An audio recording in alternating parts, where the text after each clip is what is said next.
ಯಾವತ್ತೂ ಪ್ರಾರಂಭ ಆಗಬೇಕಿದ್ದ ಈ ದಿನಚರಿ ಪುಸ್ತಕ ನನ್ನ ಮಧ್ಯ ವಯಸ್ಸಿನ ಈ ದಿನದಂದು ಚಿಗುರೊಡೆಯಲು ಪ್ರಾರಂಭ ಆಗಿದೆ.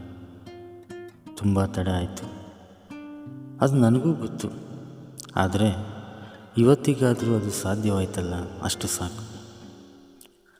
ಈ ವಿಚಾರವಾಗಿ ನನಗೆ ನಾನೇ ಧನ್ಯವಾದ ಹೇಳ್ಕೊಳ್ತೀನಿ. ಎಲ್ಲಿಂದ ಪ್ರಾರಂಭ ಮಾಡೋದು, ಏನು ಹೇಳೋದು, ಯಾವುದನ್ನು ಹೇಳೋದು, ಯಾವುದನ್ನು ಮುಚ್ಚಿಡೋದು? ಇಲ್ಲ, ಈ ಬರವಣಿಗೆಯಲ್ಲಿ ಏನು ಮುಚ್ಚಿಡೋದಿಲ್ಲ. ಮನಸ್ಸಿಗೆ ಅನಿಸಿದ್ದನ್ನೆಲ್ಲವನ್ನು ಮುಕ್ತವಾಗಿ ಹೇಳ್ತಾ ಹೋಗ್ತೀನಿ.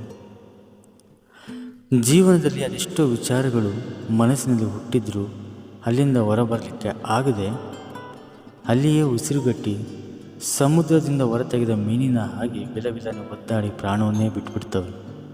ಆದರೆ ನನಗೆ ಅದಿಷ್ಟ ಇಲ್ಲ. ನನ್ನ ವಿಚಾರಗಳು, ನನ್ನ ಭಾವನೆಗಳು, ಹಾಗೆಯೇ ನನ್ನ ಅನುಭವಗಳನ್ನೆಲ್ಲವನ್ನು ಇಲ್ಲಿ ಮುಕ್ತವಾಗಿ ಹಂಚಿಕೊಳ್ತೀನಿ ಅನ್ನೋ ನಿರ್ಧಾರ ಮಾಡಿ ಆಗಿದೆ.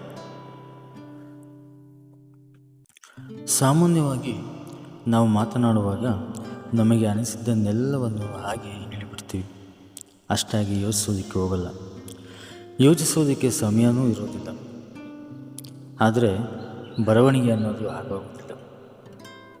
ಪ್ರತಿ ಮಾತುಗಳು ಅಷ್ಟೇ ಯಾಕೆ, ಪ್ರತಿ ಪದಗಳನ್ನು ಸಹ ಯೋಚಿಸಿ ಬರಿತೀವಿ ಅಲ್ವಾ? ಹಾಗಾಗಿ ನಾವು ಯೋಚಿಸಿ ಆಡುವ ಪ್ರತಿ ಮಾತುಗಳು ಹಾಗೆಯೇ ಬರದಲ್ಲಿ ಮಾತನಾಡಿರುವ ಮಾತುಗಳಿಗಿಂತ ಅದೆಷ್ಟೋ ಉತ್ತಮವಾಗಿರ್ತವೆ. ಬರವಣಿಗೆಯಲ್ಲಿ ಯೋಚಿಸೋದಕ್ಕೆ, ತಿದ್ದೋದಕ್ಕೆ ಅಥವಾ ಪೂರ್ತಿಯಾಗಿ ಅಳಿಸಿ ಹೊಸದಾಗಿ ಬರೆಯೋದಕ್ಕೆ ಅವಕಾಶ ಇರುತ್ತೆ. ಬರವಣಿಗೆ ಅನ್ನೋದು ಒಂದು ರೀತಿಯ ಧ್ಯಾನ. ಅದು ನಿಮ್ಮೊಂದಿಗೆ ನೀವೇ ಕೂತು ನಡೆಸುವಂತಹ ಒಂದು ರೀತಿಯ ಸಂಭಾಷಣೆ.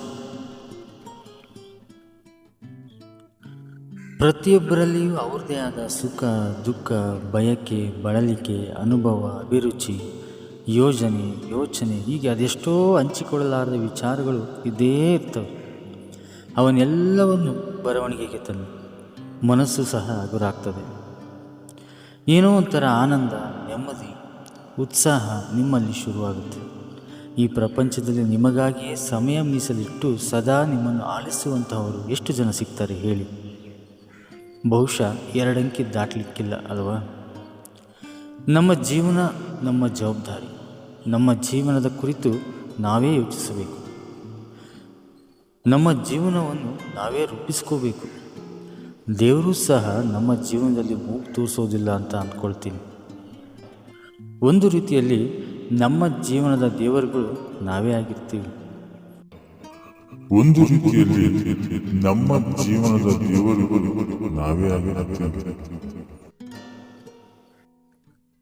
ಇವತ್ತಿಗೆ ಇಷ್ಟು ಸಾಕು ಅನಿಸುತ್ತೆ. ಮುಂದೆ ಯಾವತ್ತಾದರೂ ಮತ್ತೆ ಸಿಗೋಣ. ಕ್ಷಮಿಸಿ, ಮತ್ತೆ ಸಿಗ್ತಾ ಇರೋಣ.